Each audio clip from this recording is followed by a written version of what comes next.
Acts of the Apostles 14. In Iconium, Paul and Barnabas entered the Jewish synagogue and spoke so effectively that a great number of both Jews and Greeks believed. But the Jews who refused to believe stirred up the Gentiles and poisoned their minds against the brothers. So Paul and Barnabas spent a long time there, speaking boldly for the Lord, who confirmed the message of his grace by enabling them to perform signs and wonders. The people of the city were divided. Some sided with the Jews, and others with the apostles. There was a plot afoot among both Gentiles and Jews, together with their leaders, to mistreat them and stone them. But they found out about it and fled to the Lycaonian cities of Lystra and Derbe, and to the surrounding region, where they continued to preach the gospel. In Lystra there sat a man who was lame in his feet, who had been that way from birth and had never walked. He listened to Paul as he was speaking. Paul looked directly at him, saw that he had faith to be healed, and called out, "Stand up on your feet." At that, the man jumped up and began to walk. When the crowd saw what Paul had done, they shouted in the Lycaonian language, "The gods have come down to us in human form."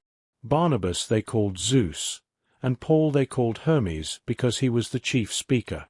The priest of Zeus, whose temple was just outside the city, brought bulls and wreaths to the city gates because he and the crowd wanted to offer sacrifices to them. But when the apostles Barnabas and Paul heard of this, they tore their clothes and rushed out into the crowd, shouting, "Friends, why are you doing this? We too are only human, like you. We are bringing you good news, telling you to turn from these worthless things to the living God, who made the heavens, the earth, the sea, and everything in them. In the past, he let all nations go their own way.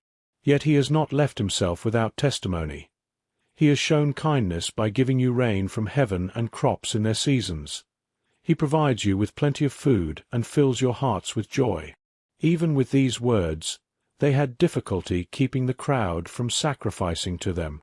Then some Jews came from Antioch and Iconium and won the crowd over. They stoned Paul and dragged him outside the city, thinking he was dead. But after the disciples had gathered around him, he got up and went back into the city. The next day he and Barnabas left for Derbe. They preached the gospel in that city and won a large number of disciples. Then they returned to Lystra, Iconium, and Antioch, strengthening the disciples and encouraging them to remain true to the faith. "We must go through many hardships to enter the kingdom of God," they said. Paul and Barnabas appointed elders for them in each church and, with prayer and fasting, committed them to the Lord, in whom they had put their trust. After going through Pisidia, they came into Pamphylia, and when they had preached the word in Perga, they went down to Attalia.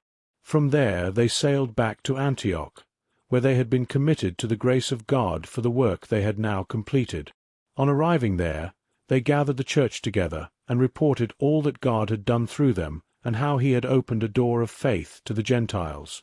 And they stayed there a long time with the disciples.